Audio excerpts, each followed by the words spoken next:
Piero di Cosimo de Medici was the de facto ruler of Florence from 1464 to 1469, during the Italian Renaissance. Biography. Piero was the son of Cosimo de Medici the Elder and Contessina de Bardi. During his father's life he did not play an extensive role due to his perpetual poor health, the source of his nickname. His brother Giovanni was named as Cosimo's executor, but predeceased his father. In 1461, Piero was the last Medici elected to the office of Gonfalonier. His gout often kept him confined to bed. This meant that his bedroom effectively became his office where he would conduct political meetings, and led to the Medici palace becoming the seat of government. Upon taking over the family Medici bank from his father, Piero had a financial overview prepared. The results led him to call up a number of long-standing loans, many to various Medici supporters, which his father had let stand. This immediately drove a good number of the merchants involved into bankruptcy, and added to the ranks of those who opposed the Medici. Although not as brilliant a banker as his father, he was able to keep things running smoothly during his tenure. His time as leader of Florence was marked by an attempted coup led by Luca Pitti, Niccolo Soderini, Dieter Salvi-Neroni, Angelo Acciaiuoli and his cousin Pier Francesco de' Medici, using troops provided by Borso d'Este, Duke of Modena and Reggio, and commanded by his brother Ercole d'Este. Piero was warned by Giovanni to Bentivoglio, and was able to escape the coup, in part because his son Lorenzo discovered a roadblock set up by the conspirators to capture Piero in his trip towards the Medici villa at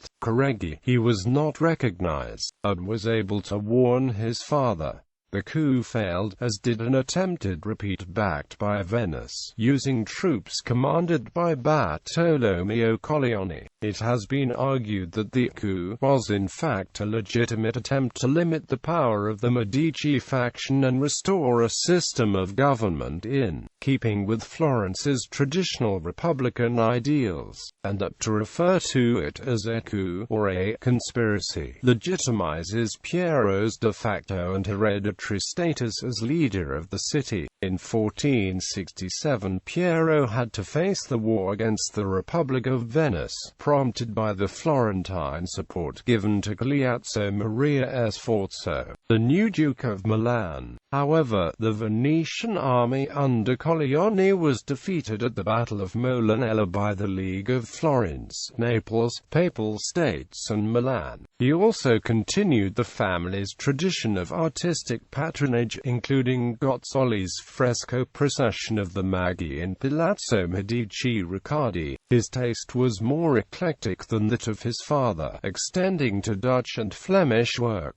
He also continued to collect rare books, adding many to the Medici collections. He died in 1469 due to gout and lung disease, and is buried in the church of San Lorenzo, next to his brother Giovanni. The tomb, created by Andrea del Verrocchio, was commissioned by his sons Lorenzo and Giuliano. Marriage and issue. On 3 June 1444, Piero married Lucrezia Tornabuoni.